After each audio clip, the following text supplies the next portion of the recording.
Learn about the reality TV star currently incarcerated for unemployment fraud. How another New Jersey man stole $1.2 million in unemployment claims, and how AOC is pushing Biden hard to extend unemployment benefits past September 6th, and Biden's new announcement that's come up, and unemployment recipients could get a one-time check after the unemployment expires on Labor Day.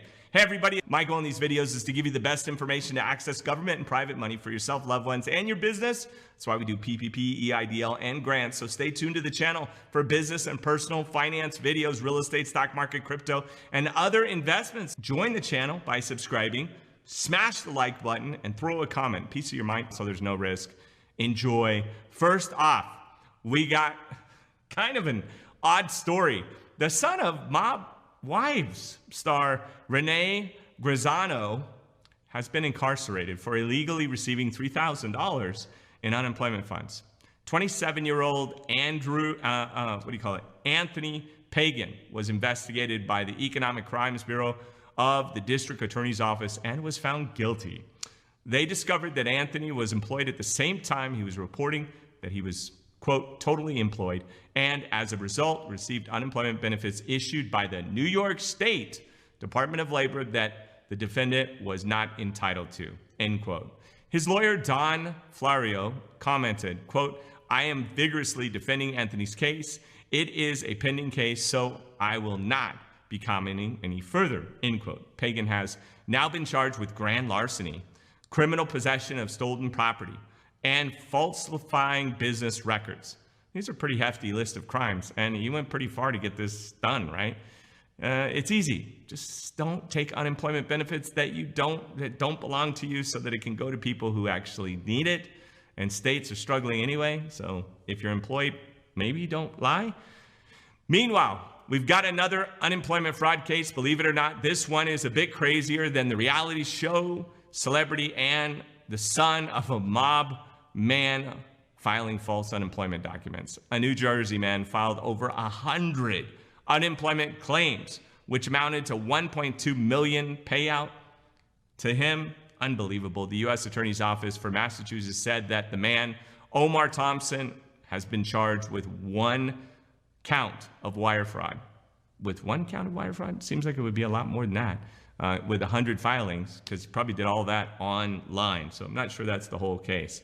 Right off the bat, though, the New Jersey man cannot receive unemployment from Massachusetts, nor is anyone qualified to make $1.2 million in unemployment. Thompson also had an unnamed female accomplice help him out.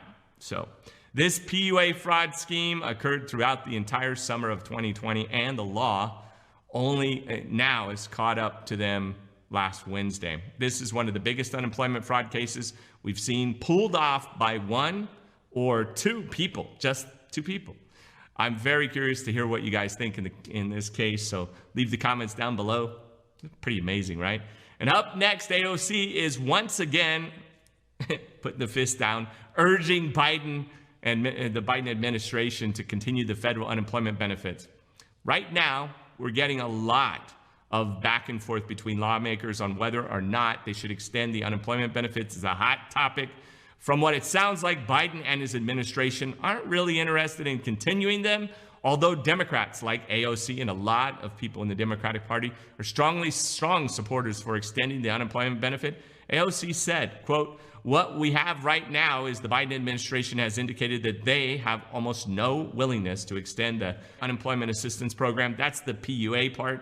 I don't know if it's both parts, but that's at least one section. She continued, quote, we have a Senate that doesn't want to do it. We have a White House that doesn't want to do it.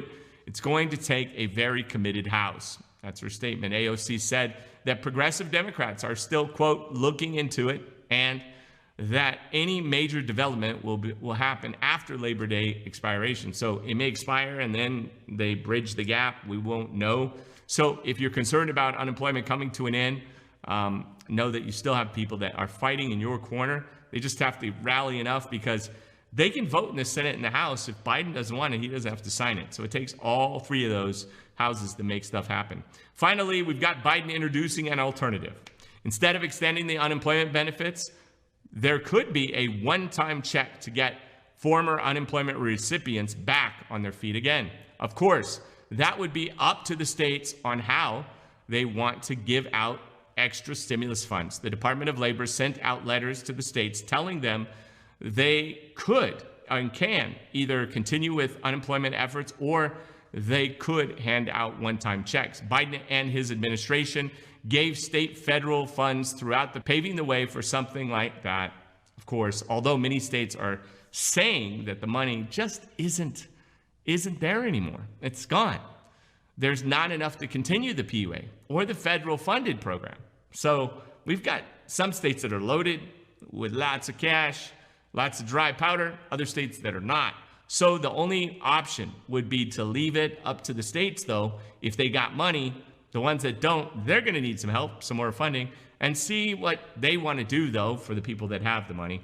If they don't, I don't know what they're going to do. In any case, there's still a chance your state will throw you a bone, not to mention your state still probably has state-level unemployment benefits you can claim until you get back to work or on your feet, because you have those weeks that they cover in the state. It's just the federal boost that we do most of these videos on. So the state will still support you. It's not like you'll still be cut off altogether. Some people will if you're past the your state's limit, but they extended that with the Fed, so we'll see if the states will still continue past that. If you still haven't applied for unemployment assistance, get a head start on the week and apply today. There's still time to check out the PUA or UI. Those are two different websites. PUA, independent people, and UI for people who signed up and worked paid into the system. Two different. Show them your unemployment history and identification documents. Fill out your application as genuinely as possible and to the best of your ability. For your honesty and truthfulness in answering those questions, you could receive a backdated unemployment check for $20,000 to $22,000. So make sure if you're a gig worker or self-employed or you're an independent contractor, 1099, you got a side hustle, you're a freelancer, the PUA is still available to help you get these amazing disaster relief funds that you deserve. So keep sharing your experience with the PUA. It helps to tell the audience like what's happening, what's going on, what your experience is, or your unemployment benefits in your state. So please stay safe out there. Take care. I'm Andrew Cartwright. I hope you guys are doing well. Thank you so much for watching. Love you. Take care. I think that he really resonated with a lot of it because I was no less than 32 hours, 50 shows were sold out. How much did you spend on marketing? Really nothing. Nothing? My heart craves off it. Please, just tell me the truth. Please don't get upset when I say this, but I got into the entertainment business for traditional talent.